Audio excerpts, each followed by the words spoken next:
మెంబర్గా పంపించాలని చెప్పేసి ఇక్కడికి మీరందరూ కూడా రావడం జరిగింది.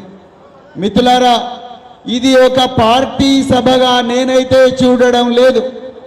ఇది ఒక మేధావుల మేధో మదనం సభగా మాత్రమే నేను చూస్తున్నాను. ఇంతకుముందు పెద్దలు శ్రీనివాస్ గౌడ్ గారు చెప్పారు, ఆయన గ్రామీణ ప్రాంతాల్లో ఉండే అమాయక ప్రజలు వాళ్ళందరితో మాట్లాడిన మాటలు ఇక్కడ మాట్లాడడం లాభం లేదు. మీరందరూ కూడా మేధావులు, పట్టభద్రులు, 3 సంవత్సరాలు 4 సంవత్సరాలు చదివి పట్టా పుచ్చుకొని ఈరోజు దేశ ఆర్థిక వ్యవస్థలో అడుగుపెట్టిన వ్యక్తులు మీరందరూ కూడా. రేపు మీ విలువైన ఓటుతోని రాష్ట్ర రాజకీయాలను, దేశ రాజకీయాల మలుపు తిప్పే సత్తా ఉన్న వ్యక్తులు మీరందరూ కూడా. అందుకొరకు మీతో మాట్లాడేటప్పుడు డేటాతోనే మాట్లాడాలి మిత్రులారా. ఈరోజు మన ఎమ్మెల్సీ అభ్యర్థి గారు, మరి పెద్దలు కేటీఆర్ గారు, కేసీఆర్ గారు వారిని మరి కాచి వడబోచి ఎంతో మంది అభ్యర్థులు ఉన్నప్పటికీ కూడా ఏరికోరి రాకేష్ రెడ్డి గారినే మరి సెలెక్ట్ చేయడం జరిగింది.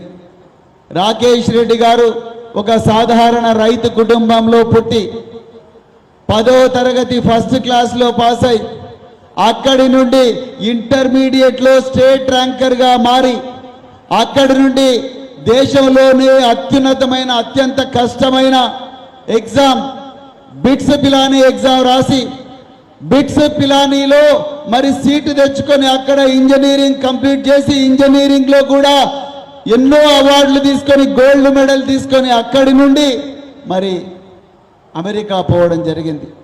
అమెరికా పోయిన వాళ్ళు చాలామంది కూడా అమెరికాలోనే ఉండాలని అనుకుంటారు.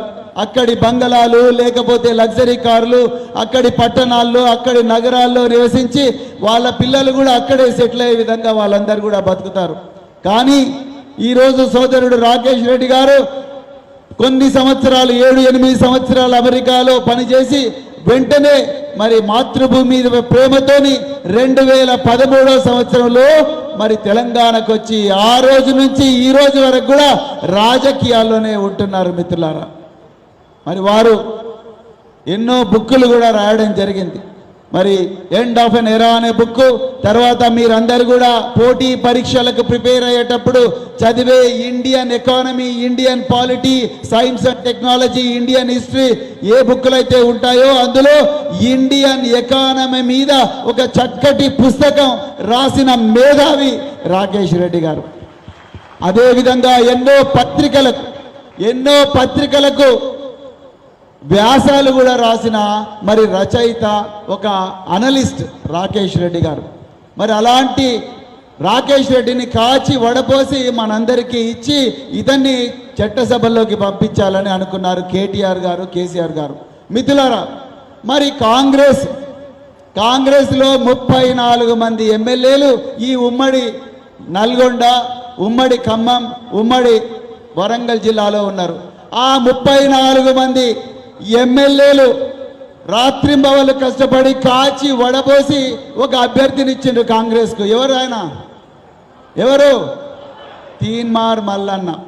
మరి తీన్మార్ మల్లన్న గారి గురించి చెప్పమంటారా లేకపోతే పని వద్దా?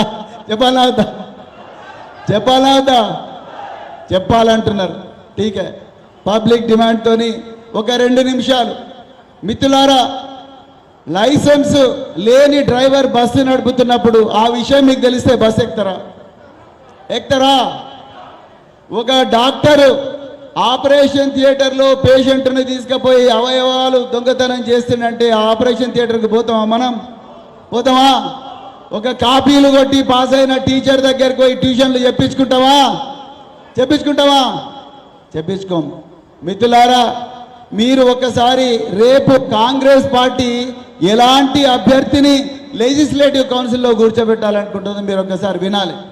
మీరు రాకేష్ రెడ్డి మాట్లాడిన తర్వాత నేను మాట్లాడితే కొంచెం ఈజీగా ఉంటుండే.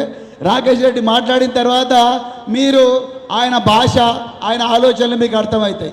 సరే, అది నేను కొంత దాని గురించి ప్రస్తావించను. కానీ మరి తీన్మార్ మల్లన్న గారు ప్రశ్నించే గొంతుక అని చెప్పి ప్రచారం చేసుకుంటున్నారు. ఆ ప్రశ్నించే గొంతుక మరి కాంగ్రెస్ వాళ్ళు కాచి వడబోసి ఆయన మన క్యాండిడేట్కి ఇచ్చారు. మిత్రులారా, ఒక బాయ్ ఫ్రెండ్ ఒక గర్ల్ ఫ్రెండ్ సెలెక్ట్ చేసుకోవాలనుకుంటే మీరు ఇన్స్టాగ్రామ్లో వాళ్ళ పోస్టులు, ఫేస్బుక్లో వాళ్ళ పోస్టులు, వాట్సాప్లో వాళ్ళు ఏమేమి చాటింగ్ చేసిండ్రు అవన్నీ మీకు యాక్సెస్ ఉంటే చూస్తారా చూడరా? ఒక గర్ల్ ఫ్రెండ్ ఒక బాయ్ ఫ్రెండ్ సెలెక్ట్ చేసుకోవాలనుకుంటే ఈయన ఫేస్బుక్ ప్రొఫైలు వాళ్ళ ఏమేమి రాసిండు, ట్విట్టర్లో ఏమేమి పోస్ట్ చేసిండు, లేకపోతే ఇన్స్టాలో ఏమేమి పోస్టులు పెట్టినా చూస్తారు. అదేవిధంగా మనము ఒక ఎమ్మెల్సీ అభ్యర్థి, ఎమ్మెల్సీ అంటే మామూలు విషయం కాదు, చట్టసభలు మన జీవితాలను మార్చే చట్టాలను తయారు చేసే శక్తి ఉన్న వ్యక్తులు అక్కడ కూర్చోవాలి. వాళ్ళకు అన్ని మామూలు ప్రివిలేజెస్ ఉండవు. వాళ్ళని అరెస్ట్ చేయాలంటే చేయలేరు. వాళ్ళని అరెస్ట్ చేయాలంటే speaker, honourable speaker has to give permission for prosecution. మీరు నేను పోలేము. చీఫ్ సెక్రటరీ కన్నా పైన వాళ్ళు ప్రోటోకాల్లో ఉంటారు ఎమ్మెల్యేలు, ఎమ్మెల్సీలు. సో అన్ని విధాలుగా ఇంకా ఇండియన్ పార్లమెంట్ అయితే ఇంకా ఈవెన్ వాళ్ళు కూర్చునే అసెంబ్లీకి, కౌన్సిల్కు నువ్వు నేను పోలేము. వందలాది మంది పోలీసులు వాళ్ళని రక్షిస్తుంటారు.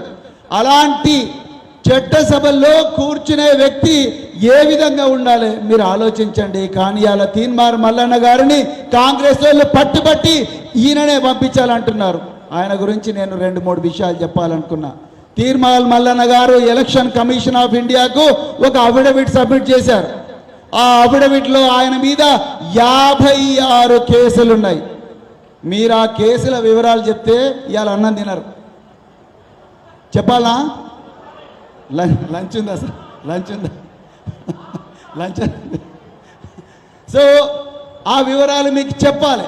ఇది చాలా ఇంపార్టెంట్. ఎందుకంటే మన భవితవ్యం గురించి ఆలోచించే వ్యక్తులు, మన భవితవ్యాన్ని మార్చే వ్యక్తులు, మన చదువు గురించి ఆలోచించే వ్యక్తులు, మన ఉద్యోగాల గురించి ఆలోచించే వ్యక్తులు, రేపు పుట్టబోయే బిడ్డల భవిష్యత్తు గురించి ఆలోచించే వ్యక్తుల గుణగణాలు తెలుసుకునే హక్కు పౌరులుగా మనకు రాజ్యాంగం ఇచ్చింది. తీన్మార్ మల్లన్న గారి మీద 56 కేసులు ఉన్నాయి. మొదటి కేసు క్రిమినల్ ఇంటిమిడేషన్, అంటే నిన్ను చంపుతాను బిడ్డ అని భయపెట్టించడం. రెండవది మహిళల ఫోటోగ్రాఫ్స్ గూగుల్ నుంచి డౌన్లోడ్ చేసి వాటిని మార్పు చేసి వాటిని ఫేస్బుక్లో పెట్టి వాటిని యూట్యూబ్లో పెట్టి మరి ప్రజలకు ప్రచారం చేయడం. మూడవది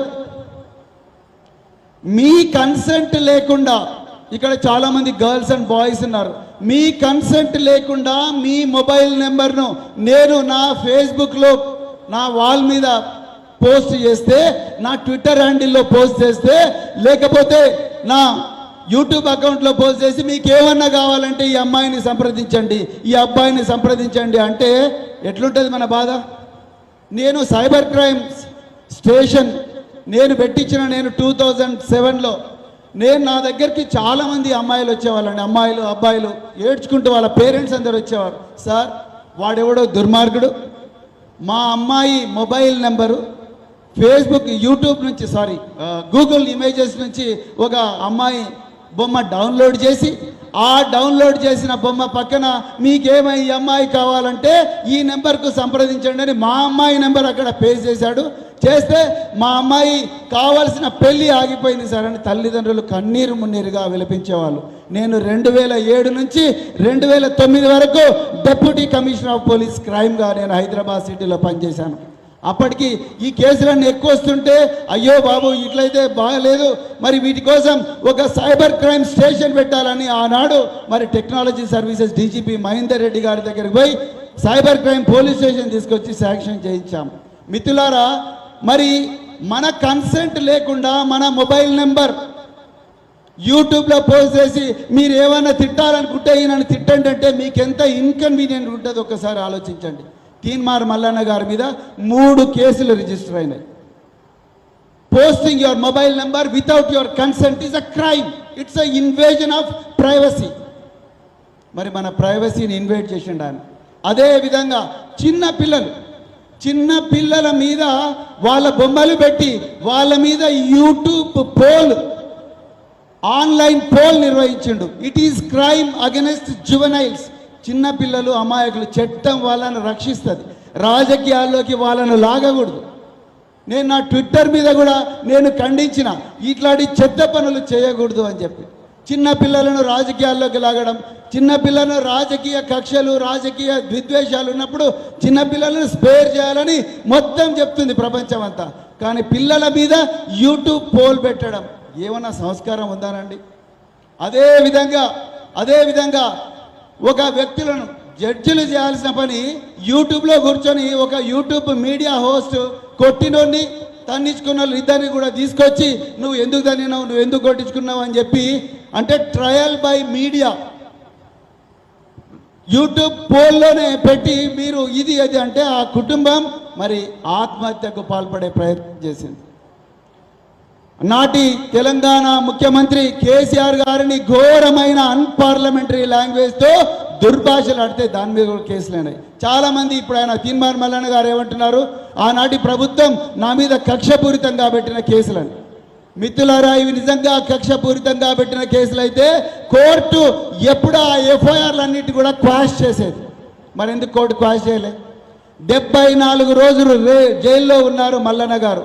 74 రోజులు జైల్లో ఉండి మహిళల మీద అసభ్యంగా ఫోటోలు ప్రచురించిన వ్యక్తి, అదేవిధంగా చిన్నపిల్లల బాడీ షేమ్ చేసిన వ్యక్తి, అదేవిధంగా చిన్నపిల్లల కన్సెంట్ లేకుండా వాళ్ళ మీద పోల్ నిర్వహించిన వ్యక్తి, అదేవిధంగా మీ కన్సెంట్ లేకుండా మీ మొబైల్ నెంబర్ను మరి యూట్యూబ్లో పెట్టిన వ్యక్తి రేపు పట్టభద్రుల అభ్యర్థిగా, పట్టభద్రుల ప్రతినిధిగా చట్టసభల్లో కూర్చుంటే మీకు న్యాయం జరుగుతుందని మీరందరూ అనుకుంటున్నారా? రాకేష్ రెడ్డి కూర్చుంటే న్యాయం జరుగుతుంది అనుకుంటున్నారా? రాకేష్ రెడ్డి లాంటి మేధావి చట్టసభల్లో కూర్చుంటే మీకు న్యాయం జరుగుతుందని అనుకుంటున్నారా? మిత్రులారా, దయచేసి గుర్తుపెట్టుకోండి, ఇది మన భవిష్యత్తుకు సంబంధించిన విషయం. అందుకొరకే దయచేసి రాకేష్ రెడ్డి లాంటి మేధావిని మనం చట్టసభల్లోకి పంపించాల్సిన అవసరం ఉంది. అంతే తప్ప తీన్మార్ మల్లన్న లాంటి వాళ్ళు పోతే ఈ ప్రశ్నించే గొంతుకలు రేపు తడి బట్టతోనే మీ గొంతులు కోసే ప్రమాదం ఉంటుంది. అందుకొరకే దయచేసి ఇవన్నీ కూడా మీరు దృష్టిలో పెట్టుకోవాలని కోరుకుంటూ, మరొక్కసారి 3వ నెంబర్లో ఉండే రాకేష్ రెడ్డి గారి పేరు పక్కన 1 అని మీరు రాయాలని చెప్పి కోరుకుంటూ, అందరూ ఒక్కసారి మీ కుడి చేయి పైకెత్తండి, 1 అని చూపించండి. 1